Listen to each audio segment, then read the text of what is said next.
मेरा नाम माधुरी है। मैं लखनऊ में रहती हूँ। मेरी शादी 2 साल पहले ही अभिषेक से हुई है। अभिषेक दूसरे शहर में जॉब करते हैं और मैं अपनी ससुराल में रहती हूँ। मेरी ससुराल में मेरे जेठ और मेरी 2 नंदे रहती है। जेठ हर रात मेरे सिराहने की नीचे 000 रख जाते थे। मैं पति को फोन पर बताती तो वह कहते थे तुम आम खाओ, गुठलियों मत गिनो। मैं भी भोली बनकर पैसे रख लेती थी। मगर एक दिन रात को मैं सो रही थी कि अचानक मेरी नींद खुल गई तो मेरे होश गए, क्योंकि जेठ बेड पर लेटे मेरे साथ। मेरे जेठ मेरे पति से बस 1 साल ही छोटे थे और उनकी हरकतें बड़ी ही अजीब थी। मैं अपने जेठ की इस तरह की हरकतों से परेशान हो गई थी। पति को जब छुट्टी मिलती थी तब घर आते थे। मेरे सास ससुर की मौत काफ़ी साल पहले हो गई थी। मैंने अपने सास ससुर को नहीं देखा था। एक ननद की शादी हो चुकी थी और दूसरी ननद की शादी के लिए मेरे पति और मेरे जेठ लड़के देख रहे थे और मेरे जेठ पूरे दिन घर पर पड़े रहते थे और कोई काम नहीं करते थे। मुझे तो लगा था कि मेरी शादी के बाद मेरी दोनों नंदे मेरे साथ बहनों वाला रवैया रखेंगी, क्योंकि वह भी बिना माँ बाप की बच्ची थी। मैंने सोचा मैं उसके साथ मोहब्बत और दोस्ताना रवैया रखूंगी तो वह भी मेरे साथ ऐसा ही करेगी, लेकिन यह मेरी बहुत ही बड़ी गलतफहमी थी। मेरी ननद हर वक्त चुपचाप ही रहती थी। मैं बात करती तो चौंक जाती, जैसे किसी गहरी सोच में गुम हो। पूछती कि तुम क्या सोच रही थी तो कहने लगती कुछ नहीं, बस तुम अपने काम से काम रखो, मुझे ज्यादा बात करना पसंद नहीं है। ननद के इस तरह के रवैये से बहुत ही मायूस होती थी और जेठ तो मुझे वैसे भी कुछ ठीक नहीं लगते थे। हर वक्त मुझे अजीब अजीब नज़रों से देखते रहते थे, इसलिए उनसे बात करने से खुद भी कतरा लगी थी। वह शख्स बहुत ही अजीब किस्म के थे। ज़्यादा वक्त अपने कमरे में ही गुजारते थे, लेकिन जब भी मैं झाड़ू लगा रही होती थी तो मेरे सामने खड़े हो जाते थे। मेरी ननद किसी काम को भी हाथ नहीं लगाती थी, इसलिए सारा काम मेरे सर पर ही था। किचन में बर्तन धो रही थी कि मुझे यूं महसूस हुआ जैसे मेरे बिल्कुल पीछे कोई खड़ा है। जैसे ही मैंने पीछे पलट कर देखा तो मेरे होश उड़कर रह गए थे। वह बिल्कुल मेरे पीछे खड़े थे। यह देखकर पीछे हट गई और दीवार से जाकर लग गई। उस वक्त किचन में मेरे और जेठ के अलावा और कोई नहीं था। वह किचन से बाहर जाता मुझे देखकर मुस्कुराने लगा, कहने लगा माधुरी कुछ चाहिए तो मुझसे कह देना, शर्माना मत। यह कहकर वह किचन से बाहर चले गए। मैंने अपना रुका हुआ सांस बाहर किया था। मुझे अपने जेठ की हरकत बहुत ही बुरी लगी थी। मैंने सोचा कि मैं अपने पति से इनकी शिकायत लगाऊंगी कि भला यह भी कोई बात हुई। किचन में इनका क्या काम था। रात को मैंने फोन पर पति को बता कि जेठ जी की बात मुझे बिल्कुल भी अच्छी नहीं लगती है। अभिषेक को जेठ जी की सारी हरकतें बता दी तो वह कहने लगे कि तुम गलत सोच रही हो। अगर उन्होंने तुम्हें यह कहा है तो तुम्हें तो उनकी बात मान लेनी चाहिए। जिस चीज की भी जरूरत हो तुम भाई को कह दो, वह तुम्हें ला दिया करेंगे। इसमें बुरा मानने वाली तो कोई बात नहीं है। यह सब सुनकर मैं हैरान हो गई थी। एक तरफ मेरी ननद नितिका थी, उसके मिजाज से बेहद परेशान थी। रात को अपने कमरे में आकर सो गई। नींद की कच्ची थी। गहरी नींद में भी आटों की आवाज़ मुझे सुनाई दे जाती थी, या मैं दिमागी तौर पर जगी हुई होती थी। अब भी ऐसी ही सोच में गुम थी कि जब मुझे लगा जैसे मेरे कमरे का दरवाज़ा बड़ी धीरे से खुला हो और कदमों की आवाज़ करीब हो। मैं नींद की वादियों में थी, इसलिए मैंने आंखें नहीं खोली, लेकिन मुझे यूं लगा जैसे मेरे तकिए के नीचे किसी ने हाथ दिया हो। उसके बाद कोई चुपके से मेरे कमरे से वापस चला गया। दरवाज़ा बंद होने की आवाज़ से एकदम मेरी आँख खुली थी। मैंने देखा तो दरवाज़ा बंद था, लेकिन उस वक्त नींद की वादियों में थी। मैंने सोचा शायद मेरा कोई वहम होगा। जब सुबह मेरी आँख खुली और मैं अपने बेड की चादर बिछाने के लिए तकिया उठाने लगी तो तकिया के नीचे से मुझे 2000 का नोट मिला। यह देखकर मुझे रात का सारा किस्सा याद आने लगा। मुझे अब अपने जेठ पर जितना भी गुस्सा आता उतना कम था। जाहिर है नितिका मेरे कमरे में आने को तैयार नहीं होती थी, ना ही बात करती थी। उसकी एक अपनी ही दुनिया थी जिसमें वह मग्न रहती थी। तो जाहिर है यह काम मेरे जेठ ने ही किया होगा। वह होते कौन थे? उस वक्त मेरे जेठ बाहर लॉज में बैठे हुए थे। नितिका अपने लिए चाय बना रही थी। गुस्से से अपने जेठ के पास आई और 2000 का नोट दिखाई। मैंने कहा, यह आपकी हरकत है। मेरे गुस्से से भरी आवाज को सुनकर वह कुछ अजीब नजरों से मुझे देखने लगे, लेकिन उन्होंने यह साबित कर दिया कि यह काम मेरा है। उन्होंने हाँ में सर हिलाया और कहने लगे, जी हाँ। मैंने कहा, आपकी हिम्मत कैसे हुई रात के वक्त मेरे कमरे का दरवाज़ा खोलकर अंदर आने की? मेरे ऊंचे और तेज लहजे को सुनकर नितिका किचन से बाहर आ गई। यह सुनकर तो मेरे जेठ की रंगत उड़ गई थी। कहने लगे, मैं तो आपसे पूछता ही रहता हूँ कि आपको किसी भी चीज़ की ज़रूरत है तो आप मुझे बता दे, लेकिन आप तो कुछ कहती नहीं। मैंने सोचा कि आपके तकिए के नीचे ही पैसे रख देता हूँ, अगर आपको कोई चीज़ लेनी होगी तो ले लेना। वह तो यूं आराम से नॉर्मल लहजे में बात कर रहे थे जैसे कि कोई बात ही ना हो। मैंने कहा, ना तो मुझे आपसे कुछ चाहिए, और दूसरी बात, अगर आपको इतना ही शौक है तो आप पैसे मुझे दिन के वक्त भी दे सकते हो। यह भला क्या हरकत है कि रात के वक्त मेरे कमरे में दाखिल होते हो और मेरे तकिए के नीचे पैसे रखकर चले जाना? या कोई तरीका नहीं है? नितिका ने जब मेरा सख्त लहजा सुना तो अपने भाई को बुरा भला कहने के बजाय मुझे ही कहने लगी, देख लिया तुमने इस लड़की के तेवर में, तो तुमसे पहले ही मना करती थी। इसके मुंह मत लगो, तुम्हें ही बहुत परी हुई थी। देख लिया भाभी का असली रंग में, तो जानती थी कि अगर कोई गैर औरत हमारे घर आएगी तो हम तीनों में फूट ही डालेगी। दीदी का क्या है? दीदी तो अपने ससुराल में है, और मेरा क्या है? मेरी भी आज ना कल शादी हो जाएगी। लेकिन देख लेना अथर्व, यह भाई को तुम्हारे खिलाफ करके तुम्हें घर से निकलवा देगी। दर दर की ठोकरें खाओगे। मत दिया करो इसे पैसे। में तो नितिका की बात सुनकर अजीब ही सोच में रह गई थी। फिर वह कहने लगी, मैं चाय बना रही हूँ, तुम्हारे लिए भी बना देती हूँ, क्योंकि यह मेहरानी साइवा जिस कदर गुस्से में है, तुम्हें तो चाय भी बनाकर देने वाली नहीं है।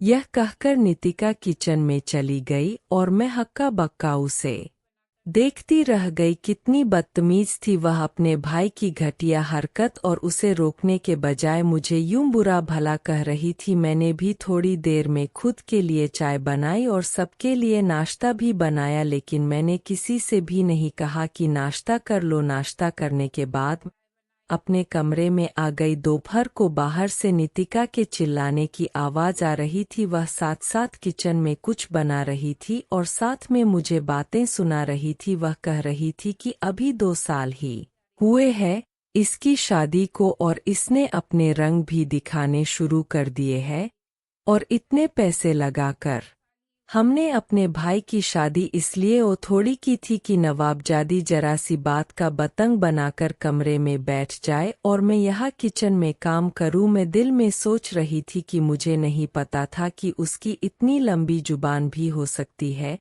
आज रात को अभिषेक घर आए तो वह बहुत ही गुस्से में थे। शायद नितिका उनके कान भर चुकी थी। वह बिना बताए ही आ गए थे और मैंने खाने में कुछ भी नहीं बनाया था। जब अभिषेक आए तो मैं भी कमरे से बाहर आ गई। डाइनिंग टेबल पर नितिका ने बड़े बिगड़े हुए मूड के साथ खाना लगाया था। अभिषेक बैठकर खाना खाने लगे। जेठ जी भी बैठ गए, लेकिन जैसे ही मैं बैठने लगी नितिका कहने लगी, उठो यहाँ से और अपने लिए खुद खाना बनाओ। तुम्हारे बाप की नौकरानी नहीं हूँ कि तुम्हारे सामने टेबल सजाओ। यह सुनकर अभिषेक ने उसे रोक दिया और कहने लगे, नितिका यह क्या बदतमीजी है? वह कहने लगी, तुम बस चुप ही रहो। मुझे पता था कि तुम अपनी बीवी की जुबान में बोलोगे। तुम्हें यह नजर नहीं आता कि उसने सुबह कितनी बदतमीजी की है? अथर्व के साथ ना जाने कौन कौन से घटिया इल्जाम लगाने पर तुली हुई है, इसलिए मैं तो उसके नखरे नहीं उठाने वाली हूँ। उसे भूख लगी है तो अपने लिए खुद पका कर खा सकती है। लेकिन मेरे हाथ का पका हुआ वह नहीं खाएगी। अभिषेक मुझसे कहने लगी कि क्या बात हुई थी और तुमने इतने में ही कौन सा तमाशा लगाना शुरू कर दिया। ना सास ससुर की तुम्हारे ऊपर जिम्मेदारी है और ना ही घर पर इतना कोई ज्यादा कामकाज है कि तुम यूं ही उल्टी सीधी हरकत पर उतर जाओ। माधुरी, अभिषेक ने तो मेरी बात सुने बगैर ही मेरी बेइज्जती कर दी थी। मैंने कहा कि पहले मेरी बात तो सुन लो, मेरी इतनी बेइज्जती कर चुके हो जेठ जी का रात के अंधेरे में मेरे कमरे में आने का क्या मकसद है? इन्हें पैसे देने का इतना ही शौक है तो दिन में भी तो दे सकते हैं, और मैं इनसे पैसे मांगती भी नहीं हूँ, फिर वह बिना वजह मेरे कमरे में क्या करने आते हैं? मेरी बात सुनकर अभिषेक यूं बोले जैसे कि वह कोई बड़ी बात ही ना हो। कहने लगे, बस इतनी सी बात पर तुमने इतना बड़ा तमाशा लगाया है?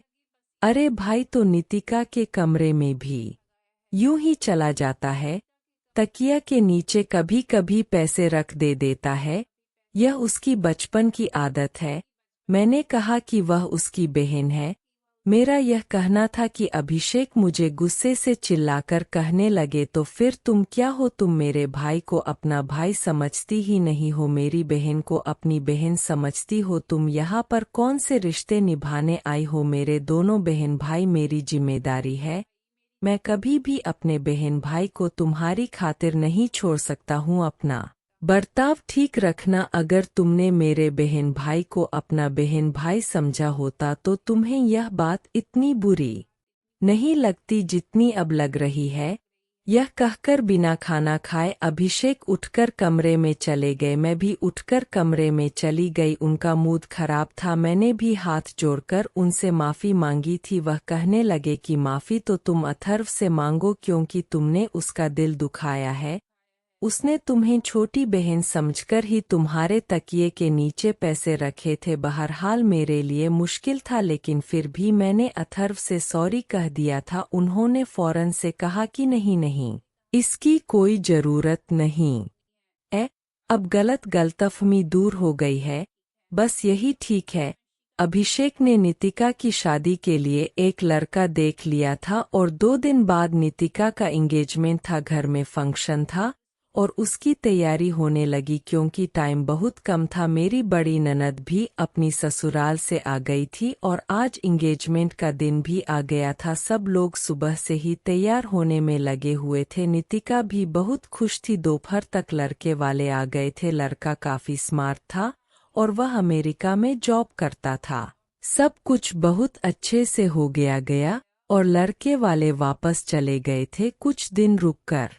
मेरी बड़ी ननद और मेरे पति भी चले गए। जब तक मेरे पति घर पर थे तब तक मेरे जेठ मेरे कमरे में पैसे रखने नहीं आते थे, लेकिन उनके जाने के बाद तो जैसे जेठ जी ने यह सिलसिला ही शुरू कर दिया था। वह अक्सर मेरे तकिए के नीचे 2000 का नोट रख जाते थे, जो मुझे बिल्कुल भी पसंद नहीं था।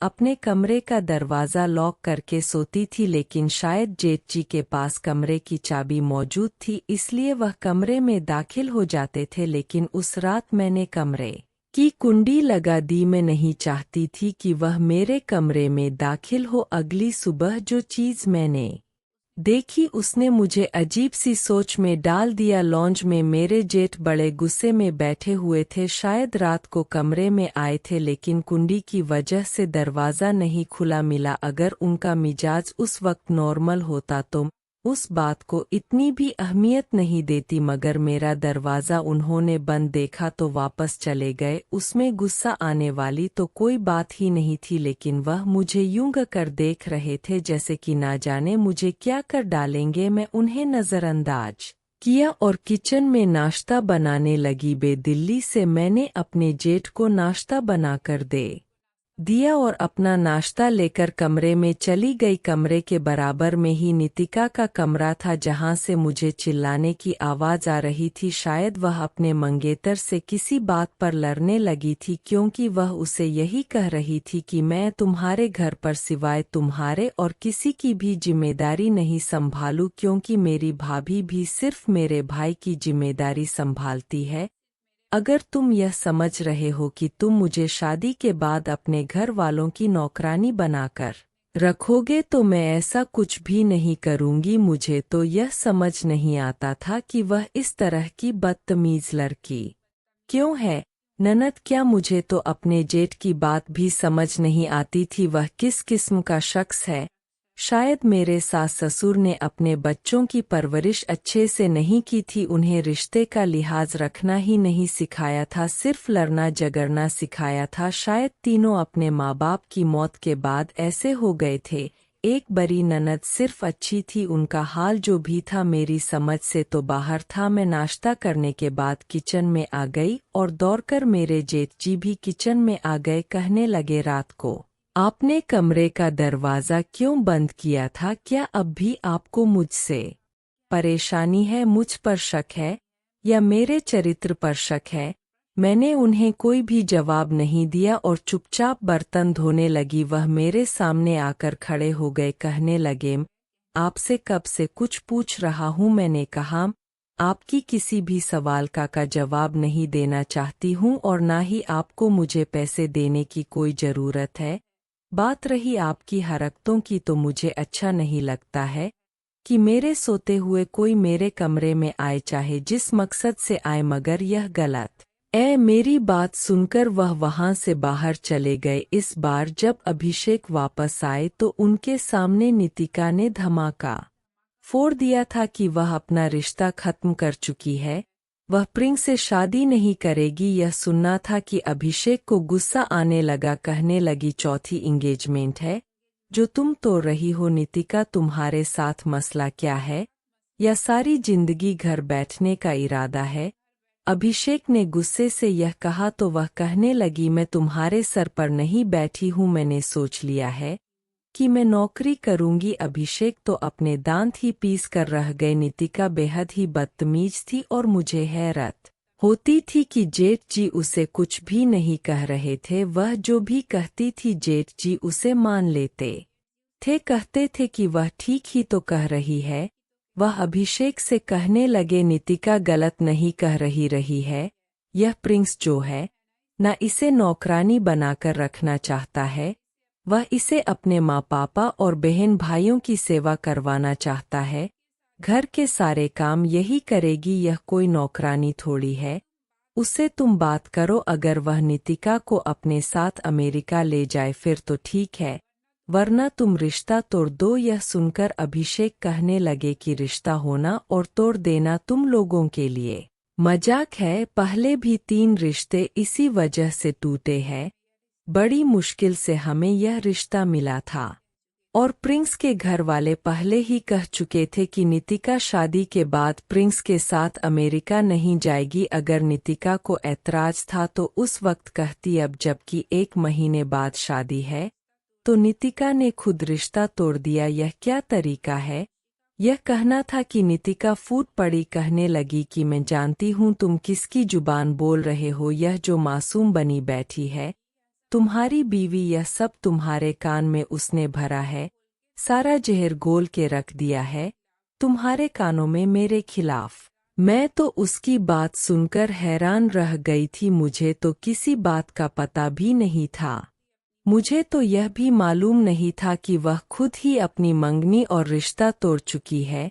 न ही अभिषेक ने मुझे अपने बहन भाई की कोई बातें की थी, लेकिन बिना वजह मुजरिम बन गई थी। अभिषेक कहने लगे कि मैंने अपनी बीवी को औकात में रखा हुआ है, उससे तुम लोगों की बातें नहीं करता, और तुम भी इतनी बड़ी नहीं हो कि तुम अपने रिश्ते खुद ही तोड़ दो। लेकिन नितिका कहने लगी कि मैं उसके घर में नहीं रहूंगी, मुझे उसके साथ अमेरिका जाना है, और अगर इस बात पर वह तैयार नहीं होता है तो मैं शादी नहीं करूंगी। यह कहकर वह उठकर अपने कमरे में चली गई। जेठ जी भी कहने लगे कि तुम वशिका पर जोर जबरदस्ती नहीं कर सकते, तुम ज्यादा उसकी तरफदार मत करो, इस तरह से वह कभी भी अपना घर नहीं बसा सकेगी। जेठ जी अभिषेक की बात समझे बगैर अपने कमरे में चले गए, लेकिन मुझे जेठ जी की बात ठीक नहीं लग रही थी। मैंने जब अभिषेक से इस बात की वजह पूछी तो वह कहने लगे कि जब माँ पापा सर पर ना हो तो बहन भाई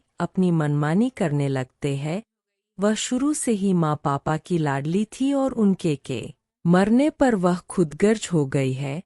प्रिंस एक समझदार लड़का है।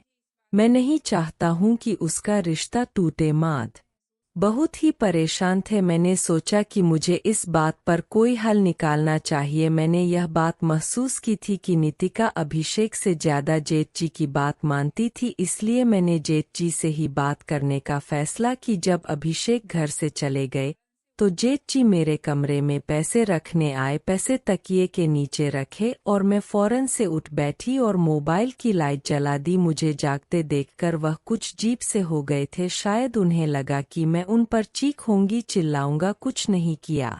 मैंने कहा कि मुझे आपके इन पैसों की कोई जरूरत नहीं है, मुझे पैसे देने की बजाय अब अंशिका को समझाओ, वह आपकी बात मानती है। उसका घर बसने दो, उसे समझाओ वह जिंदगी को समझे ताकि वह हंसती खेलती रहे। मैं इस घर के सारे काम करती हूँ, खाना भी बनाती हूँ। बस मैंने एक दिन नहीं खाना बनाया तो नितिका को कितना बुरा लगा था। आपको भी बुरा लगा था क्योंकि आपकी हरकत बिल्कुल सैनी थी, लेकिन फिर भी मैंने आपकी यह बात बर्दाश्त करने की कोशिश की क्योंकि मुझे अभिषेक के साथ घर बसाना था। आपकी बहन को समझौता करना पड़ेगा, तभी वह जिंदगी गुजार सकेगी, और अगर आप उसे समझाओ तो वह जरूर समझेगी। मेरी बात खामोशी से सुनकर जेठ जी कमरे से बाहर चले गए। उसके बाद मैंने नितिका के रवैये में बहुत ही फर्क देखा था। नितिका शायद उस रोज यह बात समझ गई थी, इसलिए उसने शादी से इनकार नहीं किया। कुछ महीने में ही विदाई होकर प्रिंस के साथ वह चली गई। उस शादी पर ही मैंने अपने जेठ जी के लिए भी लड़की पसंद कर ली। जेठ जी से पहले अभिषेक और मैंने शादी कर ली थी क्योंकि जेठ जी शादी करने के लिए तैयार नहीं थे। उन्होंने अभिषेक से कहा था कि तुम शादी कर लो, मुझे नहीं करनी है शादी, लेकिन अब उन्होंने भी शादी कर ली। घर को फंसाने के लिए समझदारी से काम लेना पड़ता है, न कि जज्बात से। जेठ जी को मेरे कमरे में पैसे रखने का मशवरा भी नितिका ने ही दिया था ताकि वह अभिषेक को मेरे खिलाफ कर सके और मेरा भी घर खराब कर। वह समझती थी कि मैं भी कुछ ऐसी ही सोच रखती हूँ कि उसकी बहन भाइयों के साथ बनाकर नहीं रखूंगी, लेकिन नितिका और जेठ जी दोनों ही अपनी शादी के बाद सुधर गए थे। अब हम सब अपनी जिंदगी में बहुत खुश हैं। अगर आपको कहानी अच्छी लगी हो तो प्लीज़ वीडियो को लाइक और चैनल को सब्सक्राइब करें। आपका बहुत बहुत धन्यवाद।